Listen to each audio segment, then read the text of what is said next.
Let's mic, देश का मिजाज, नॉर्थ ईस्ट। यह है let's mic more than radio. आप सुन रहे हैं पूर्वोत्तर भारत की खबरें। असम में 8 नए उप जिलों का गठन किया जाएगा। ये उप जिले हैं कमलपुर, बुरहामपुर, रंगनादी, चिचिबरगांव, चबुआ, साहलाव, खुमताई, काटीगोरा और बरखोला। हेमंत सरकार का कहना है कि इससे प्रशासनिक व्यवस्था लोगों के और करीब पहुंचेगी तथा सरकारी सेवाओं की पहुंच बेहतर होगी।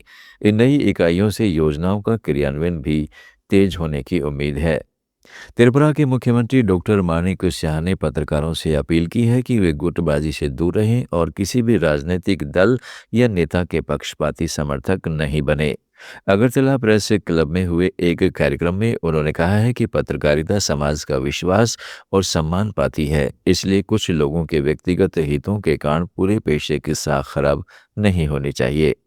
शाह ने एकता बनाए रखने पर जोर दिया ताकि सरकार पत्रकारों और समस्याओं का तेजी से समाधान कर सके। उन्होंने सटीक और सत्यापित खबरें छापने की जरूरत बताई तथा कहा है कि अत्यधिक राजनीतिक पक्षपात आम नागरिकों को सही जानकारी से वंचित कर सकता है।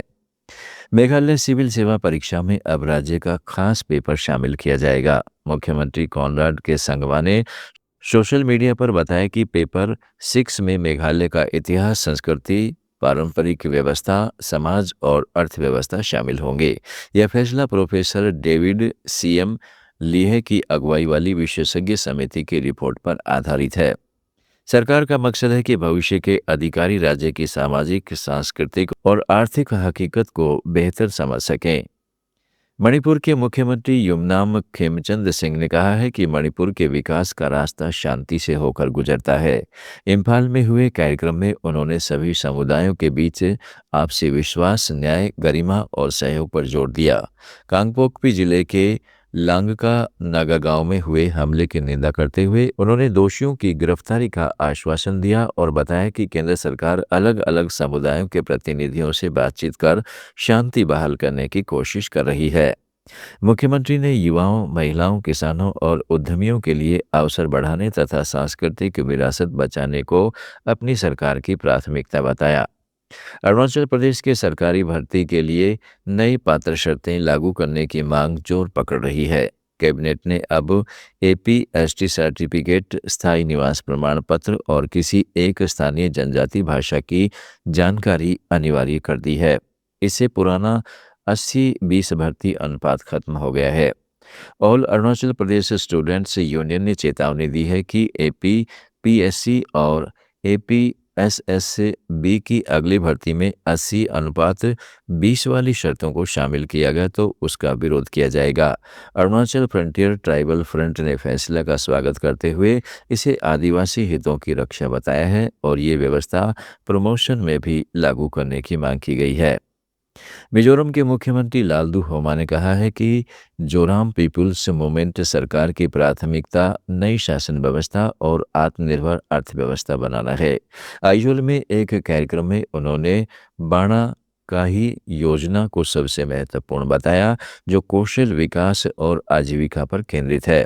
युवा उद्यमियों के लिए 20 करोड़ रुपए का वेंचर कैपिटल फंड शुरू किया गया है। कृषि, खाद्य सुरक्षा और निवेश बढ़ाने पर भी जोर दिया जा रहा है। नागालैंड में कोहिमा के नागालैंड सिविल सचिवालय में सस्टेनेबल डेवलपमेंट गोल्स प्रदर्शन सुधारने को लेकर बैठक हुई। विकास आयुक्त वाई की खेतो सेमा ने यूएन डेवलपमेंट प्रोग्राम के अधिकारियों के साथ राज्य की रैंकिंग पर चर्चा की। उन्होंने बताया कि आंकड़ों की सही रिपोर्टिंग नहीं होने और जागरूकता की कमी से रैंकिंग प्रभावित हुई है। अब विभागों में समन्वय बढ़ाया जा रहा है और डेटा संग्रह की ट्रेनिंग दी जा रही है।